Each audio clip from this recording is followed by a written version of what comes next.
Today we're going to look at the latest news around the Chinese military, from their spy balloon gaining intelligence on the US military and sending warplanes to Taiwan. If you stay into the end of this video, you're going to see the most important news coming out of Saudi Arabia and the big change. Stay tuned. Let's begin. You came here for the truth, so let me unveil that for you. The very first thing we gotta talk about is China's military and security. We're gonna look at what has happened that has actually caught the world's attention. Here we have it. Chinese spy balloon gathered intelligence from sensitive US military sites despite US efforts to block it. Do you remember this thing? I did a few videos about it. It was all over the news. You had these spy balloons that were coming out that seemed to be everywhere. There was, Hawaii, and there was one in the southern hemisphere, and there was a few that were in the United States and in Canada. All these things were happening. On top of that, we had green lasers near Hawaii all over the place. They were saying that was part of the satellite testing and so on from China. Then we had the UFOs, remember that? And that just disappeared out of nowhere, even though there was several in a row. It seemed like these things were all happening. Now, what we're looking at is this is really causing more turbulence in between the gap that has formed with China and the United States. Big stuff happening here and now. China is outpacing US military at a disturbing rate. And they're spending a lot and they're advancing fast. And that's the point at which the United States had basically said, we need to do what we can to stop this.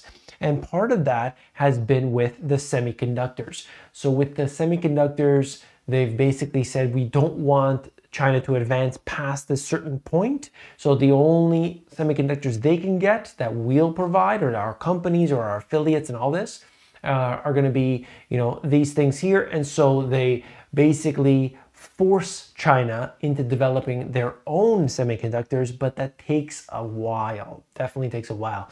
So that's what's happening today. There's more in this if you'd like to read it, but I think the specifics are just what you'll hear out there in general.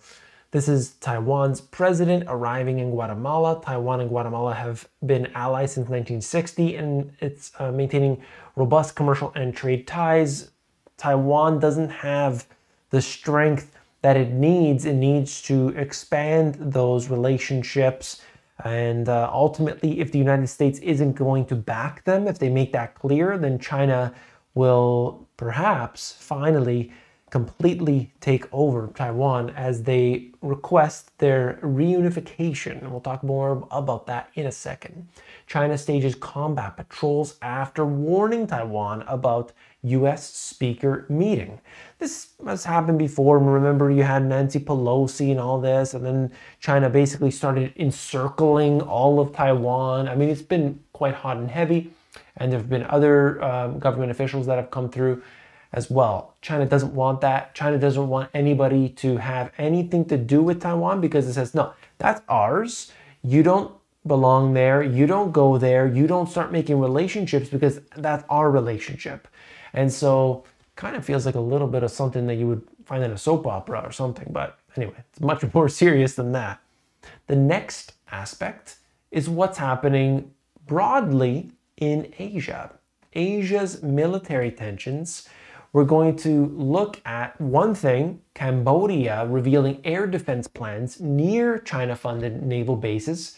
We also have Japan's approval of the biggest military buildup in a very long time. And we're going to look at what's going on in this area of the South China Sea, Taiwan, and so much more. But even bigger is what we'll talk about in the next segment about Saudi Arabia. Let's go here. That's going to take us through it. Cambodia reveals air defense plans near China-funded naval base. Growing military footprint at Ream boosts strategic value for Beijing. And this is something that, along with others, you could see that there's just more spending and more being done around military. And of course, on the technological side as well. I really fear of a cyber war more than anything, because you would see a disruption in the power supply, in the water supply. All these things can happen literally in an instant. So the leader of China has made his intentions clear. he aims to achieve a national rejuvenation, that's the quote, that would include displacing the United States as the dominant rule setter in the region, controlling access to the South China Sea, and bringing Taiwan, a self-governing island that China sees as lost territory, under Beijing's control. Now that is big news. Taking that all into account, in what we have seen in recent times, this is something to be concerned about. And here we have it right now, what they want to do. They want the South China Sea, they want Taiwan, and they want the United States to butt out. Very big stuff coming here and now.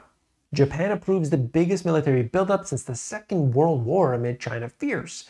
US welcomes the doubling of military spending, but critics express unease over abandoning 7 decades of pacifism.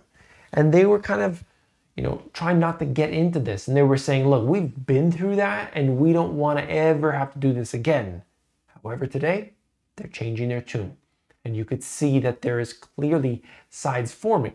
Japan is generally taking the side of the US in this case. They're not exactly friendly with China. They're not exactly friendly with North Korea. But we can see where the lines have been drawn. And they happen to be very close, geographically very dangerous area for them. So they're concerned. So they want to build up.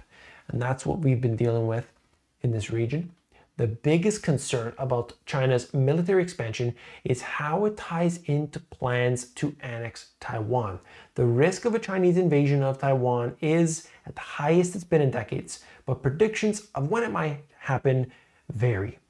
And so, nobody knows. I don't listen to anybody that says they know and when this will happen unless they're on the inside.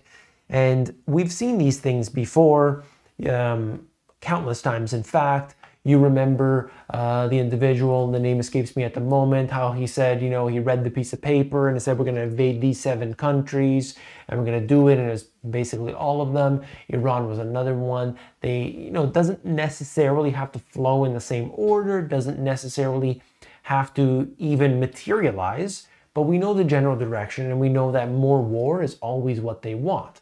When they didn't get enough of the Middle East, where do they go? Ukraine, Russia. The military-industrial complex has to get their funding. They have to keep that going. And if they're not blowing up caves in the middle of nowhere, well, then they've got to go into a different place. They always need one major one, and they can have a few satellite ones, and that's generally the way it works. And so the big one, of course, is with China. And that's something that, right now we could say, okay, we'll compare the two militaries, this and that. I really think that the cyber aspect is something that is on much more level ground. And then it could be just as, if not more, devastating. So keep that in mind, okay? Now, here you go. You stayed into the last part here, segment 3, where we talk about what's happening with Saudi Arabia. Specifically, Saudi Arabia has been doing a few things recently that they hadn't done before. Big stuff. Number 1, Egypt and Saudi are actually growing their ties. We have seen Iran and Saudi as well. And we have Saudi Arabia joining up with the Shanghai Cooperation Organization, the SCO. I like to think of that as like NATO, but with China at the center. So that's important. But know that you've got these two things happening right here, two sides form, but Europe is at the center, not just kind of geographically, but they don't want to necessarily not deal with China. They really desperately need China. So they can't just say, well, we're going to, have problems with you. They got to be a little bit more steady and stable when it comes to China. So Europe is in a bad spot right there. This happens to be one you could see Egypt and Saudi ties grow stronger as leaders meet. I think this is positive. I think Iran and Saudi actually sitting down and talking is positive. These are good things and we want to see that. But it looks like very clearly that all this, the two sides have formed they've made it very clear. The United States is saying, we don't like that, we don't like that. We're going to overthrow governments. We're going to do a coup d'etat here. We're going to sanction this country. We're going to make sure you can't use the payment system that we set up, that we made everybody feel like, okay, let's all use this thing and then we can shut people down selectively. These countries are saying, I don't want to deal with that. Let's go this way. Let's go east. And that's what's happening. It's going to take a long time and not without a fight, let me tell you. Saudi prince pivots to peace after years of war. So, I don't know, you can take that with a grain of salt, but ultimately saying that, there's more shaking hands, Iran, Egypt, these other countries, basically instead of, always trying to create more war. And of course, we're always fans of peace when that's real. Riyadh joins the Shanghai Cooperation Organization as ties with Beijing grow. Very important stuff. If you want to know what that's all about, I have the diagram right here. You could see Shanghai Cooperation Organization broken down into the different sections, member states, observers, so on. And more of these countries are applying for full members. They want to be full members into this. And like I said, I kind of think of it like NATO, but with a different set of countries. And so they're basically saying, we'll help each other. We're on the same side. And that's really key because you don't really see that today with a lot of these other countries, in the West.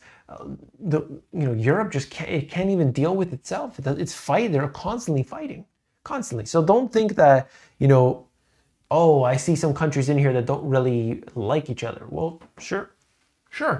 But that's the way we see it, right? We're always looking at the potential for what's going to happen, and we play it by ear. Saudi Arabia strengthens relations with China amid strained U.S. ties. Riyadh is joining the Beijing-led political and security bloc. The two countries have also recently signed multi-billion-dollar energy deals. That's the next part. That's big.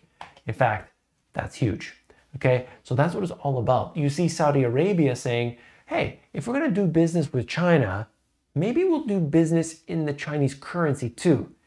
Brazil, partially saying the same thing. We'll do business in the Chinese currency. France even did a deal on the, the Shanghai exchange for, petroleum products. There's a name for it.